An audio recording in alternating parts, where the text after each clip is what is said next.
Est-ce qu'on a un gros plan sur les yeux de... même dans les écrans pour que le public puisse voir? Pas de lentilles de contact, hein? Non, pas du tout. Regardez bien devant vous, ne bougez pas.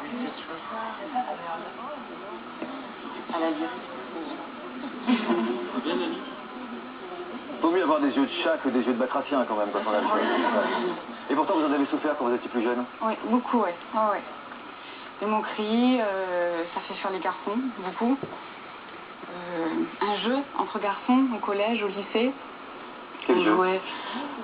Les jeux, c'était qui réussira à sortir avec le chat et la jeter après. Voilà. C'était vraiment celui qui allait y arriver à la fin de la semaine était content, quoi. Donc c'était vraiment un jeu. Jusqu'où était le mauvais humour, enfin l'humour de très mauvais goût de ces garçons? À la sortie du collège, un garçon m'a offert une boîte de pâté pour chat. Il s'appelle comment? Il s'appelait Karim. Est-ce que Karim aujourd'hui ne regrette pas en voyant cette jolie jeune femme, magnifique jeune femme que vous êtes devenue? Qu'est-ce qui vous a permis de prendre confiance en vous et de faire de cette différence une véritable force? Encore une fois, je dis vraiment un regard de chat. Il y a pire. Waouh!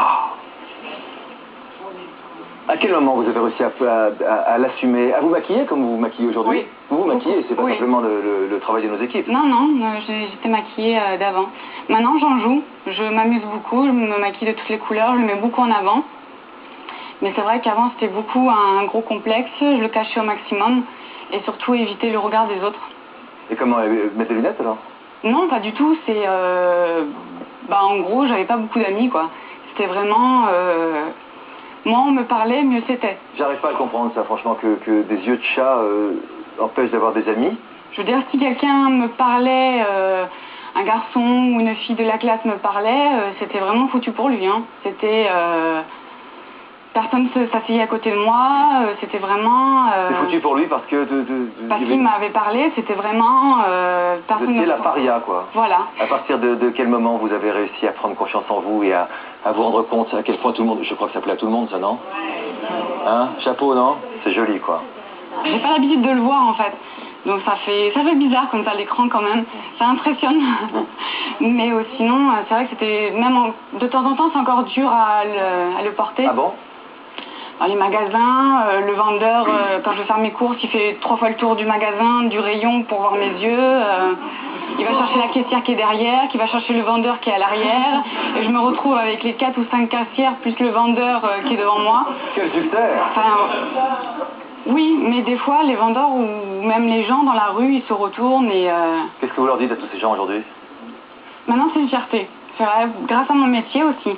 Parce que dans la restauration, j'ai pas le choix, bien sûr.